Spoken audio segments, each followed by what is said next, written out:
Нұржан, не хабар? Аманшылық. Жақсы. Сенмен жалпы адамдардың қалай араласқанын қалайсың? Адами тұрғыда жалпы сен деп. Олай болса мен де жалғастыра берейін дәл солай. Біздің байқауымызда сен көбіне қара бала деген бейсболка көп киесің. Ертең үлкейген кезде қара шал деген тақия киесің ба? Жоқ, ол кезде мен ақсақал болатын жүрмін. Қара шал деген сөздің өзінің негізі мағынасы негізі түпке түбірін қарайтын болсаң негізі онша емес, негізі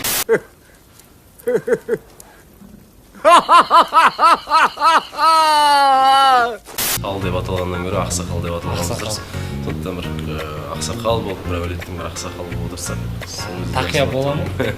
Мүмкін, өйткені мен қазірдің өзінде тақияны жақсы көремін, болашақта да жақсы көремін деген ойдамын. Міндетті түрде кию керек деп ойлаймын. Шляпа киіп жүреді де шығармын, шалдарға жарысып, ақсақалдарға жарысып. Бұрындары мектеп кезінде жалпы барлығымызды андай қызға ғашық болу деген болды. Сол суперстарда сондай ғашық болған қыз кім болды? Суперстар кезінде ма? Суперстар кезінде көптеген қыздарға ғашық болдым, бірақ таланттарына ғашық болдым. Таланттарына. Өздеріне емес. Ән айтып жатқан кезде не ойлап тұрасың? Әртүрлі эмоциялар болады.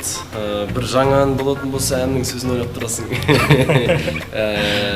Мысалы, елбасының алдына шыққан кезде абыройыңды ойлап тұрасың. Өйткені енді уақытында шығып, уақытында кету керек. Уақытында еш нәрсені ұмытпай, қобалжымай, барлығын уақытында жасау керек. Сондай нәрселерді алаңдайсың. Енді әрбір жалпы сахнаға шығу, ол әрбір өзінің бір толқынымен, сондай бір уайыммен болатын дүние. Сондықтан әрдайым менімен бірге болатын ол уайым. Жалпы сезімнің түр-түрі болады одан басқа. Авторлық әнің бар ма? Авторлық әндерім көп. Жалпы өзімнің репертуарымдағы әндер бар. Жаз әлемі, самға әуенім, сен есіңде деген сияқты. Яғни өзің шығарған. Және де жалындаған махаббат 7-ші сыныпта шығарған. 7-ші сыныпта, яғни 14 жасымда шығарғам. Соған әйтеуір Аллаға шүкір қазіргі таңда өзім репертуарымда бар. Маған қатты ұнайтын. Рахмет. Андай кез болды ма, ән айтуды қойып кеткім келген, бір қояйыншы мен деген сияқты кездер болды, иә. Болды, өйткені енді шариғатпен санасқан кезде ондай бір дүниелер болып тұрды. Бірақ көптеген ұстаздармен ақылдаса келе, көптеген бауырлармен ақылдаса келе, өнерде қалатын болып шешілді. Үйде жалғыз жүргенде айнаның алдында жалғыз қандай әнге билейсің? Әрине, жалғыз ақ белеге келтіп тұрған сұрақтарың шығар. Жалғыз ақ биле, қарай берсін небір көздер ұрланып. Бірақ дегенмен, мен көп өзімнің сүйікті орындаушыларым бар. Мысалы, Бруно Марс, фотосессияда қолданып деген сияқты. Сол сияқты Джастин Тимберлейк бала кезден жалпы жақсы көретін өнерпаздарым бірі. Концертінде болдым, кстати.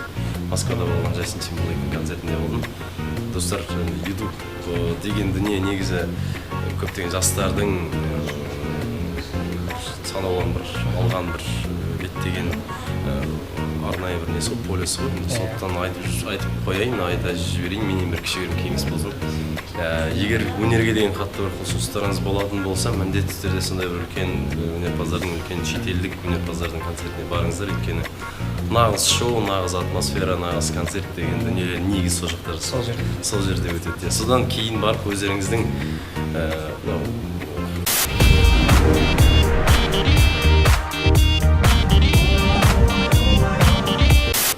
сезімдеріңіз, әнге деген, өнер әлемінде деген бір қабілеттеріңіз артады деген ойдамыз.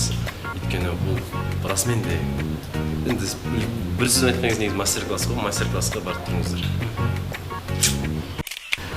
Жан-жарың қыздармен айтқан әндеріңді доғар деп жүрген жоқ па? Жоқ. Келіншегім енді әрине басында түсініспеушіліктер болады, бірақ дегенмен барлығын түсіндіреміз. Өйткені өзі де білді ғой, өнер адамына тиген сондықтан ондай дүниелер болмайды. Әдейі естіртпейтін. Келіншегім жүр осы жерде. Соны өзі сұрап.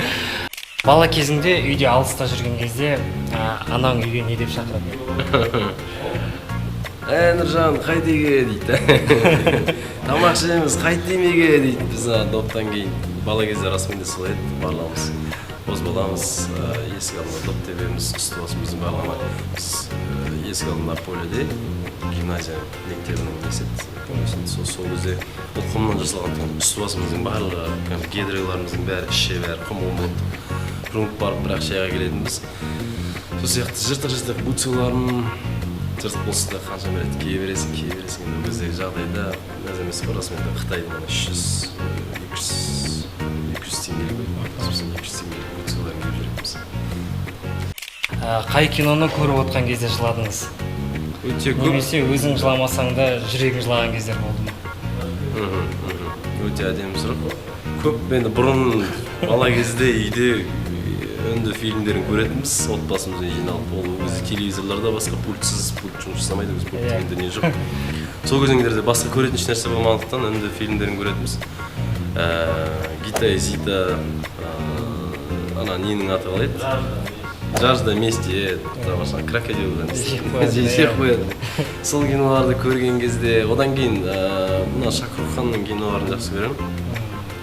Расымен де «Меня зовут Бурхан» деген киносын көрген кезде өте тамаша кино. Расымен де исламды жақсы жағынан көрсеткен, жақсы жағынан жақсы тарапынан көрсетіп насихаттаған үнді бауырларымызға Алла разы болсын дейміз. Есіңізде қалған жанкүйеріңіз бар ма? Өте көп ондай жанкүйерлерім жиі болып тұрады, бірақ енді жалпы өмірімде сақталып қалған, тек қана есімде қалған емес, жалпы сақталып қалған жанкүйерім, ол мен келіншегім. Концертте танысқанбыз дегенбіз. Шаш үлгің дұрыс болмай қалған сәттер болды ма, қиналған сәттер? Болып тұрады ондай, кейде менің шаштары жасайтын стилистім Әділ деген жігіт бауырымыз. Ол жігіт деген кейде графика деген масқара болып қалады, расымен де трубканы алмайды, телефон көтермей қояды. Сол кезеңдерде бір поездкаларға ертеңіне ұшып барадам мен. Айтып та үлгермеймін, ол трубка салмайды, не қайта звондамайды. Екі күннен кейін бір күннен кейін қайта звондап тұрады, мен уже поездка кетіп қалғам. Ол поездкадан мен 10 күн қалада болмаймын да. Сөйтіп 10 күн бойы шашым жалбырап. Глобус на голове. Кеше ағамыз Мәскеуге сөйтіп барып келген. Негізі онша емес, негізі шашың әрдайым өзінің орнында тұру керек, жақсы бір стиліне болып тұру керек деп ойлаймын. Нұреке, олай болса біздің көрермендерге өзіңіздің тілегіңізді айта кетсеңіз. Барша селфи сұхбат көрермендеріне жалынды сәлем, отбасыларыңызға амандық тілеймін, өмірлеріңізге береке тілеймін. Ізгілікпен қазақтың бір баласы Нұржан Керменбаев. Сау болыңыздар. Селфи сұхбатты соңына дейін көріп шыққан көрермен, сізге көп рахмет. Менің алғысым шексіз. Бұл 2 маусымның алғашқы сұхбаты болғандықтан біз сіздерге сыйлық дайындап қойдық. Ол үшін Фриарт Медиа каналына жазылыңыз. Біз жасырған әнді тауып комментарийға жазыңыз. Біз дұрыс жауап берген адамдардың арасынан бір жеңімпаз таңдап аламыз. Егер де дәл осындай сыйлық көп болған қаласаңыздар, міндетті түрде белсенді қатысыңыздар. Сау болыңыз.